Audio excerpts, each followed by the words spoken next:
दोस्तों, आपने पहले के भाग में सुना कि मोहिनी को बहुत मुश्किलों के बाद एक नौकरी मिलती है मुर्दा घर में। और अब मोहिनी को बहुत दिन हो चुके थे उस मुर्दा घर में काम करते हुए कि एक दिन मोहिनी रोज की तरह मुर्दा घर जा रही होती है कि उसे रास्ते में एक बच्चा दिखाई पड़ता है। उस बच्चे से मुलाकात के बाद मोहिनी मुर्दा घर पहुंच जाती है और मुर्दा घर पहुंचने के बाद मोहिनी पाती है जो बच्चा आज उसे रास्ते में मिला था उसकी मौत एक दिन पहले ही हो चुकी थी। और अब मोहिनी के साथ मुर्दा घर में अजीब अजीब घटनाएं होने लगती हैं और उन घटनाओं का सामना करते हुए मोहिनी की मौत हो जाती है। तो चलिए सुनते हैं कहानी का अगला भाग। आज फिर से भिवानी नगर के मुर्दा घर से एक और व्यक्ति हमेशा के लिए गायब हो गया था, लेकिन इस बार अचानक से किसी लड़की का भिवानी नगर के मुर्दा घर से अचानक से गायब हो जाना कोई छोटी बात नहीं थी। पूरे भिवानी नगर में यह खबर आग की तरह फैल चुकी थी, लेकिन भिवानी नगर में ऐसी अलौकिक घटनाओं का आम होने की वजह से कोई भी मोहिनी के गायब होने की घटना में रुचि नहीं ले रहा था, सिवाय मोहिनी के घर वाले और मोहिनी की दोस्त नेहा के। वही नेहा जो मोहिनी के साथ उसी मुर्दा घर में काम करती थी।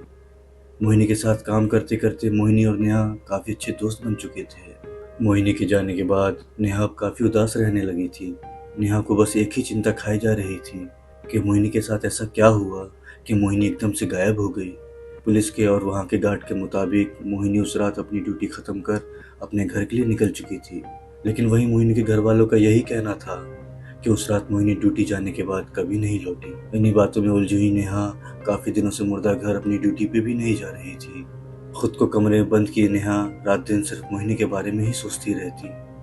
और जब काफ़ी दिन ऐसे ही बीत गए तो एक दिन नेहा की माँ नेहा से कहती है, बेटी कब तक खुद को ऐसे ही कमरे में बंद रखोगी, थोड़ा बाहर जाओ, घूमो और अपना दिमाग हल्का करो। और अगर जॉब करने का मन नहीं है तो मत करो, लेकिन ऐसे उदास मत रहो। नेहा जो बेड पे बैठी हुई थी अपनी माँ की बातों को चुपचाप सुने जा रही थी।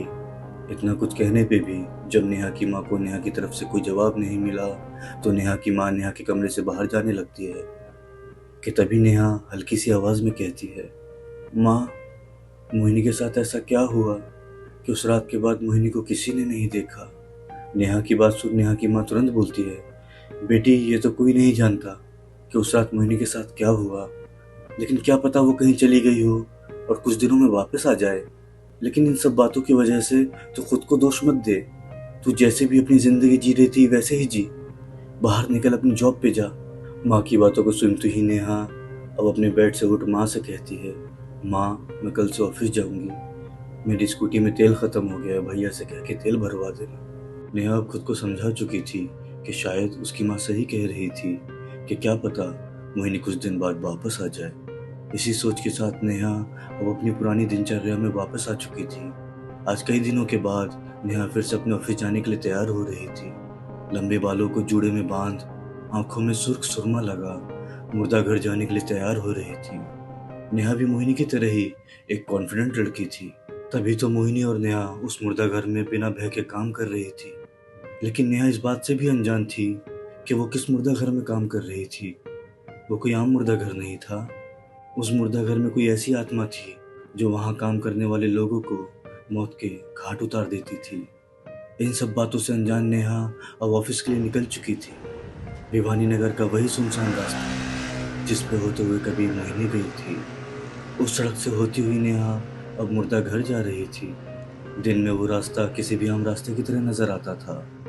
कुछ देर बाद मोहिनी मुर्दा घर पहुंच जाती है और मेन गेट से होती हुई सीधा अपने डेस्क पे जाके बैठ जाती है। डे शिफ्ट में पूरा मुर्दा घर हॉस्पिटल के स्टाफ से खचाखच भरा होता था। नेहा के हॉस्पिटल पहुंचने की खबर अब वहाँ के सारे स्टाफ को हो चुकी थी कि तभी नेहा के डेस्क पे रखी फ़ोन की घंटी बजती है। घंटी की आवाज़ सुन नेहा फ़ोन उठाती है तो पता चलता है कि फ़ोन की दूसरी तरफ हॉस्पिटल का मैनेजर था। नेहा काफी दिन बाद आई हो, सब ठीक तो है? हाँ सर, थोड़ी तबीयत खराब थी। अच्छा, तुमने मोहिनी की न्यूज़ तो सुन ही ली होगी। जी सर। अब मोहिनी का तो पता नहीं कि वो कहाँ है और पता नहीं कब तक लौटेगी, तो मैं सोच रहा था कि जब तक मोहिनी वापस नहीं आ जाती तो मोहिनी की जगह काम करोगी। तो मोहिनी की जो भी डाटा एंट्री है वो सब तुम मुझे निकाल के दे दो। मैनेजर की ये बात सुनने हाँ में जवाब दे देती है कि तभी मैनेजर कहता है, एक बात और, कल से तुम्हारी नाइट शिफ्ट शुरू हो रही है अगर तुम कहो तो मैं तुम्हारी डे शिफ्ट ही रहने देता हूँ। मैनेजर की बात सुन नेहा कहती है, नहीं सर कोई बात नहीं, मुझे आदत है नाइट शिफ्ट की, मैं कल से नाइट शिफ्ट कर लूंगी। नेहा की ये बात सुन मैनेजर ओके बोलता हुआ फ़ोन रख देता है। मैनेजर के फ़ोन रखते ही नेहा अपने पास रखे पानी की बोतल से पानी के 2 घूंट पी लेती है और अपने पास में रखे फाइलों को चेक करने लगती है। बहुत दिनों के बाद ऑफिस में वापस आने की वजह से आज नेहा के पास बहुत सारा काम था, तो नेहा को आज काम करते करते काफ़ी देर हो चुकी थी। रात के 9 बजते ही हॉस्पिटल के सारे स्टाफ अपने अपने घर के लिए निकल जाते हैं, लेकिन वही नेहा अभी भी अपने कंप्यूटर से मोहिनी की बनाई हुई रिपोर्ट्स को ढूंढ उसकी एक फाइल बनाने में लगी हुई थी। Good night ma'am. नेहा को गुड नाइट कहता हुआ वो हॉस्पिटल का आखिरी स्टाफ भी अपने घर के लिए निकल जाता है, लेकिन वही नेहा उस मुर्दा घर में मोहिनी की पुरानी फाइलों को इकट्ठा करने में लगी हुई थी। रात में 9 बजने के बाद हॉस्पिटल में नाइट ड्यूटी का वक्त हो जाता था और नाइट वाले स्टाफ का आना शुरू हो जाता था, लेकिन वही मोहिनी के जाने के बाद अब नेहा ही बची थी नाइट ड्यूटी के लिए और वही 2 गार्ड जो रात भर उस मुर्दा घर में ड्यूटी देते थे। नेहा के लगातार काम करने की वजह से नेहा को टाइम का पता ही नहीं चला कि अचानक से किसी के कदमों की आवाज़ सुन नेहा का ध्यान दरवाजे की तरफ जाता है और नेहा अपना सारा काम छोड़ दरवाजे की तरफ देखने लगती तो वो क्या देखती है कि वही गार्ड था जो मोहिनी के साथ उस रात मुर्दा घर में मौजूद था। और जब नेहा की नज़र उस गार्ड पर पड़ती है तो वो देखती है कि गार्ड पहले जैसा नज़र नहीं आ रहा था, वो बहुत कमज़ोर और उदास दिखाई पड़ रहा था। जो पहले सीधा खड़ा होकर चलता था वो अब झुक चुका था, मानो कोई चीज़ उसे खाई जा रही हो। नेहा लगातार उससे देखे जा रही थी कि गार्ड नेहा को दर्द भरी निगाहों से देखता हुआ नमस्ते कहता है और अपनी कुर्सी पर जाके बैठ जाता है और अपने अखबार के पन्ने पलटने लगता है और नेहा भी अपने काम में लग जाती है। लेकिन इस गार्ड को देखने के बाद नेहा का मन अब काम में कहाँ लगने वाला था। वो काम करते करते अपनी तिरछी निगाहों से बीच बीच में गार्ड को देखने लगती, लेकिन गार्ड सिर्फ अखबार के पन्ने पढ़े जा रहा था। गार्ड को देखने के बाद अब नेहा के मन में बहुत सारे सवालों ने जन्म ले लिया था। नेहा की अंतरात्मा अब बेचैन होने लगी थी। उसका मन अब उस गार्ड से बस अपने सवालों के जवाब पाना चाहता था। अब नेहा अपने काम पे ध्यान नहीं दे पा रही थी कि एकदम से नेहा गार्ड से कहती है, भैया आप ठीक तो हैं? काफ़ी थके हुए लग रहे हैं। नेहा की ये बात सुन गार्ड अखबार के पन्नों से अपनी नज़र हटाते हुए कहता है, जी मैम मैं ठीक हूँ। गार्ड के जवाब को सुन नेहा हाँ में सर हिला देती है और अपने काम में लग जाती है। नेहा को अब काम करते हुए काफ़ी देर हो चुकी थी। नेहा अपने घड़ी को देखते हुए अपने डेस्क पे खड़ी हो जाती है और अपने पर्स को संभालने लगती है घर जाने के लिए कि तभी बाहर गेट पे एक एम्बुलेंस आ रुक जाती है। ये देख नेहा मन ही मन में सोचने लगती है, एक तो मैं इतनी लेट हो चुकी हूँ, लगता है और रुकना पड़ेगा, इसकी भी एंट्री करनी होगी। अपनी कुर्सी को सरकाते हुए नेहा गार्ड से कहती है, भैया जरा जाके उस लाश को नीचे तहखाने में रखवा देना। नेहा की बात सुन गार्ड अपनी कुर्सी से उठता हुआ बाहर जा लाश को एम्बुलेंस से निकाल तहखाने की तरफ ले जाने लगता है। लाश को ले जाता देख नेहा अपने कंप्यूटर में उस लाश की एंट्री शीट बनाने लगती है। कुछ देर बाद जब गार्ड लाश को तहखाने में रख लॉबी से आ रहा होता है तो नेहा वहीं बैठे बैठे गार्ड से कहती है, भैया कौन से नंबर के ताबूत में रखा है? नेहा के पूछने पे गार्ड जो अभी भी लॉबी से चलता हुआ आ ही रहा था, नेहा की बातों को नज़रअंदाज करता हुआ अपनी कुर्सी पे आ बैठ जाता है और फिर से अखबार पढ़ने लगता है। गार्ड की हरकत को देख नेहा काफ़ी गुस्सा हो जाती है और एकदम से बोलती है, भैया मैंने आपसे कुछ पूछा है? नेहा गार्ड के पास जाते हुए कहती है। नेहा को अपने पास देख गार्ड अपनी गर्दन उठाते हुए नेहा को देखते हुए कहता है, क्या हुआ नेहा मैम? मैंने आपसे अभी पूछा कि लाश को कौन से नंबर के ताबूत में रखा है और आप बिना कुछ बोले यहाँ बैठ गए। सॉरी मैम, मैंने सुना नहीं होगा और मैंने वो लाश ताबूत नंबर 7 में रखी है। ये कहता हुआ गार्ड फिर से अपने अखबार के पन्ने पलटने लगता है। नेहा मन ही मन में सोचने लगती है कि गार्ड की हरकतें अजीब हैं। ये सोचती हुई नेहा अब मुर्दा घर के तहखाने में ताबूत नंबर 7 को चेक करने के लिए जाने लगती है, उसी ताबूत नंबर 7 को जिसमें मोहिनी की मौत हुई थी। इस बात से अनजान नेहा अपने कदम को तेज करते हुए तहखाने की तरफ बढ़ती जा रही थी कि तभी गार्ड नेहा को आवाज़ लगाते हुए कहता है, नेहा मैम। गार्ड के मुंह से अपना नाम सुन नेहा पीछे पलट के देखती है तो वो क्या देखती है कि वहाँ तो कोई गार्ड था ही नहीं। गार्ड को वहाँ ना पा नेहा इधर उधर देखने लगती है कि किसने भी नेहा को आवाज़ दी थी। किसी को वहाँ ना पा नेहा तहखाने के पास बढ़ने लगती है। तहखाने के पास नेहा पहुँच देखती है कि तहखाने की बत्तियाँ बार बार ऑन ऑफ हो रही थी और एक खामोशी पसरी हुई थी। ये मंजर देख नेहा ताबूत नंबर 7 को ढूंढने लगती है। ताबूत नंबर 7 को ढूंढती हुई नेहा ताबूत के पास पहुंच जाती है। ताबूत के पास नेहा ताबूत को खोल देती है। ताबूत खोलने के बाद नेहा देखती है कि उस ताबूत में कोई लाश नहीं थी। ये देख नेहा सोचने लगती है ये कैसे हो सकता है, गार्ड तो ताबूत नंबर 7 ही बोल रहा था। ये सोचते हुए नेहा तहखाने से निकल अपने डेस्क की तरफ जाने लगती है कि तभी तहखाने से किसी चीज़ के खुलने की आवाज़ आती है, मानो किसी ने ताबूत को खींचा हो। यह आवाज़ सुन नेहा तहखाने में पलट के देखती है, लेकिन वहाँ कोई नहीं था। ये देख नेहा अपने कदमों को तेज़ करती हुई तहखाने से बाहर अपने डेस्क की तरफ जाने लगती है और अपने डेस्क के पास जा गार्ड से कहती है, भैया 7 नंबर के ताबूत में तो कोई नहीं है। नेहा की बात सुन गार्ड नेहा को देखते हुए कहता है, चलिए मैं आपको दिखाता हूँ, लगता है आपने गलत ताबूत चेक कर लिया होगा। गार्ड की बात सुन नेहा कहती है, अरे आपने 7 नंबर ताबूत ही तो कहा था ना, मैं वही देख के आ रही हूँ। हो सकता है मैम आपने कोई और ताबूत देख लिया होगा। ये कहता हुआ गार्ड तहखाने की तरफ जाने लगता है। गार्ड को जाते हुए देख नेहा भी गार्ड के पीछे पीछे जाने लगती है। अब दोनों तहखाने की तरफ जा रहे होते हैं। तहखाने में पहुंच गार्ड 7 नंबर ताबूत के पास जा ताबूत खोल देता है। ताबूत को खुलता हुआ देख नेहा कहती हुई आगे बढ़ती है, भैया मैंने यही ताबूत खोला था। ये कहती हुई नेहा ताबूत में देखती है तो वो क्या देखती है कि उसमें लाश थी। ये देख नेहा एकदम खामोश हो जाती है और नेहा को वो अपनी आंखों पे यकीन नहीं हो रहा था कि ये कैसे हो सकता है, मैंने जब खोला था तब तो इसमें कोई लाश नहीं थी। ये सोचती ही नेहा गार्ड की तरफ देखने लगती है कि तभी गार्ड कहता है, मैम आप जानती हैं उस दिन मोहिनी मैम के साथ क्या हुआ था। गार्ड के मुंह से मोहिनी का नाम सुन नेहा एकदम दंग सी रह जाती है और सोचने लगती है कि अचानक से ये सब बातें क्यों कर रहा है। उसके बाद के जवाब में मोहिनी कहती है, हाँ मोहिनी ऑफिस करके घर के लिए निकली थी, लेकिन उसके बाद वो कहाँ गई कोई नहीं जानता। नेहा की बात सुन गार्ड एकदम नेहा की तरफ बढ़ते हुए कहता है, नहीं मैम, मोहिनी मैम इस मुर्दा घर से कभी बाहर गई ही नहीं, वो तो यही है। उस रात मोहिनी मैम मेरे साथ इसी तहखाने में एक बच्चे की लाश को जलाने के लिए आई थी, लेकिन इस मुर्दा घर की आत्मा ने मोहिनी मैम को भी मार डाला। क्या बेकार की बातें कर रहे हो। ये कहती हुई नेहा जल्दी जल्दी लॉबी से होती हुई अपने डेस्क के पास जाने लगती है। अपने डेस्क के पास जा डेस्क पे रखा अपना पर्स उठा मुर्दा घर से बाहर निकल जाती है। तेज कदमों के साथ बढ़ती हुई नेहा अब अपनी स्कूटी के पास पहुंच जाती है और स्कूटी पे बैठ अपनी स्कूटी स्टार्ट करने लगती है तो नेहा पाती है कि उसकी स्कूटी के पहिए में हवा नहीं थी। पहिए में हवा ना होने के कारण स्कूटी अब आगे नहीं जा सकती थी। स्कूटी के पास खड़े हो सोचे जा रही थी कि अब घर कैसे जाऊं। इतनी रात में तो कोई यहाँ ऑटो या रिक्शा भी नहीं मिलेगा कि तभी मेन गेट पे खड़ा गार्ड नेहा के पास आ जाता है। क्या हुआ नेहा मैम।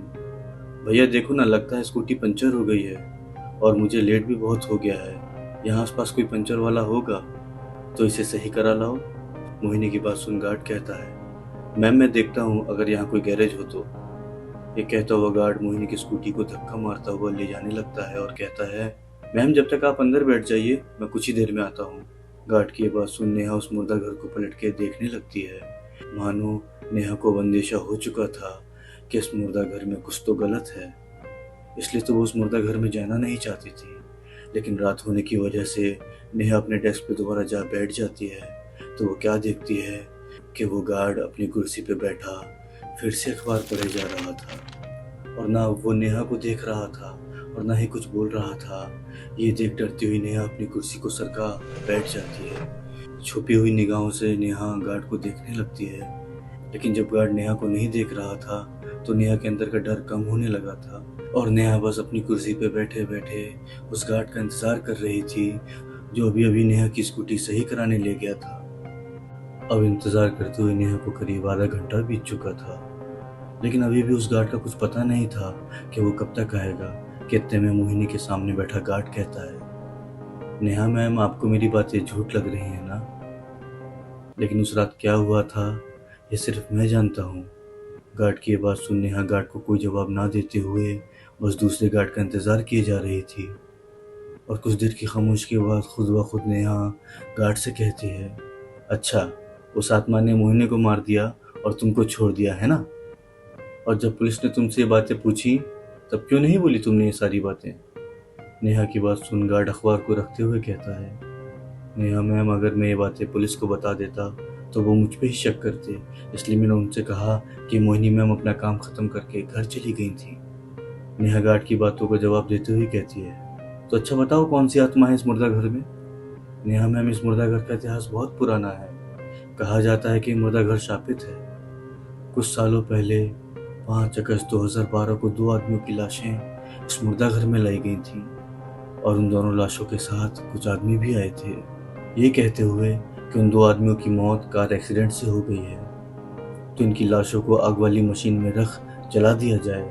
इतना कहने के बाद वो गार्ड एकदम से चुप हो गया और फिर से अपने अखबार को पढ़ने लगा। गार्ड को एकदम से अखबार पढ़ता हुआ देख नेहा गार्ड से कहती है, आप बोलते बोलते रुक क्यों गए, आगे बोलिए। गार्ड अखबार पढ़ते हुए नेहा की बातों का जवाब देता है, उस रात जो उन 2 आदमियों की लाश को जलाया गया था वो कोई लाश नहीं थी, वो जिंदा थे, उनकी सांसें चल रही थीं। ये सुन नेहा के बदन में अब कपकपी तारी होने लगी थी कि तभी नेहा एक डरी हुई आवाज़ में गार्ड से पूछती है, फिर क्या हुआ उनके साथ? क्या हुआ? जिस कर्मचारी के पास वो जिंदा इंसान जलाने के लिए लाए गए थे, उन्होंने देखते ही पहचान लिया कि दोनों जिंदा हैं और उन कर्मचारियों ने उनको जलाने से मना कर दिया। लेकिन इंसान का लालच ही उसका दुश्मन होता है। उन लोगों ने उन कर्मचारियों को कुछ पैसे देके 2 मासूम जिंदा लोगों को आग की मशीन में जिंदा जला दिया और तभी से उन दोनों आदमियों की आत्मा इस मुर्दा घर में लोगों को मारती आ रही है। उन्हीं की आत्मा इस मुर्दा घर में भटक रही है और उन दोनों के बारे में ये भी कहा जाता है कि इस मुर्दा घर में जितनी भी लाशें आती हैं वो उन सब लाशों की आत्माओं से कुछ भी करवा सकते हैं। ये सारी बातों को सुन अब दोनों कुछ पलों के लिए एकदम खामोश हो चुके थे कि तभी नेहा कहती है, आपको इतना सब कैसे मालूम? मेम साहब, मैंने भी औरों की तरह सिर्फ कहानियाँ सुनी है।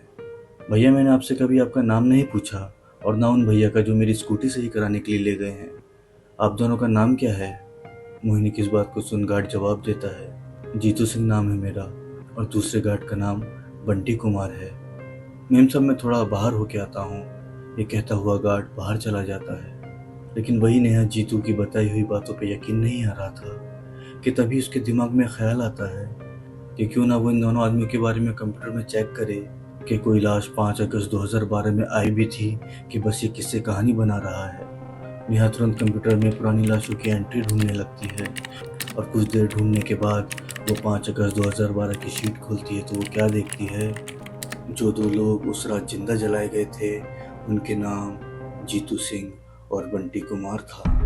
ये नाम पढ़ते ही नेहा घबराती हुई अपने चेयर से उठ खड़ी हो जाती है और लंबी लंबी सांसें लेने लगती है। उसे यकीन नहीं हो रहा था कि जो नाम अभी उसने कंप्यूटर में देखे थे वही 2 नाम के आदमी अभी नेहा के गार्ड थे। अब नेहा समझ नहीं पा रही थी कि वो क्या करे। अब उसने फैसला ले लिया था कि वो अभी के अभी उस मुर्दाघर को छोड़ पैदल वहाँ से निकल जाएगी।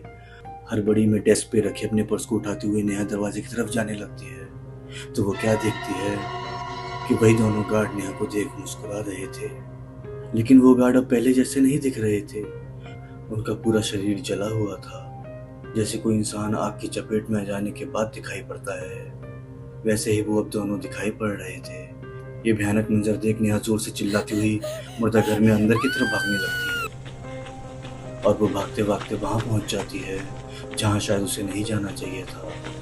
हड़बड़ाहट में भागती हुई नेहा सीधा मुर्दा घर के तहखाने में पहुंच जाती है जहां मुर्दा घर की लाशों को जलाया जाता है। खुद को वो वहां पा नेहा को अब कुछ समझ नहीं आ रहा था कि वो क्या करे और वो अब खुद को छुपाने के लिए जगह ढूंढने लगती है कि तभी वो एक ऐसा दृश्य देखती है जिस पे यकीन करना कोई सामान्य बात नहीं होगी। वो देखती है कि उसके सामने मोहिनी खड़ी थी। ये देख नेहा को अपनी आंखों पे यकीन नहीं हुआ कि ठीक उसके सामने मोहिनी खड़ी उसे देख रोए जा रही थी और कहे जा रही थी, नेहा तुझे यहाँ नहीं आना चाहिए था। और इतना कुछ देखने के बाद नेहा समझ चुकी थी कि ये सब उन लोगों की आत्माएं हैं जो अब इस दुनिया में नहीं है। और अब नेहा ने इतना कुछ भयानक देख लिया था कि अब उसके दिमाग ने काम करना बंद कर दिया था और अब नेहा की आंखों के आगे अंधेरा छाने लगा था और वो देखते ही देखते वह उस तहखाने के फर्श पे गिर जाती है। अगले दिन कैमरामैन वहां से भी फोटो लो जहां उस लड़की की गर्दन पड़ी हुई है और इस जगह पे लोगों का आना बंद कर दो और कल रात यहाँ जो गार्ड था उसको बुलाओ, पुलिस वाला कहता है। गार्ड के आते ही पुलिस वाला गार्ड से पूछता है, कल रात यहाँ क्या हुआ था सुनील कुमार? सर, कल रात तो मैं ड्यूटी पे आया ही नहीं था। सुनील कुमार के बयानों के बाद पुलिस प्रशासन ने उस मुर्दाघर को हमेशा के लिए बंद कर दिया था और अब इस मुर्दाघर में कोई लाश नहीं जलाई जाती।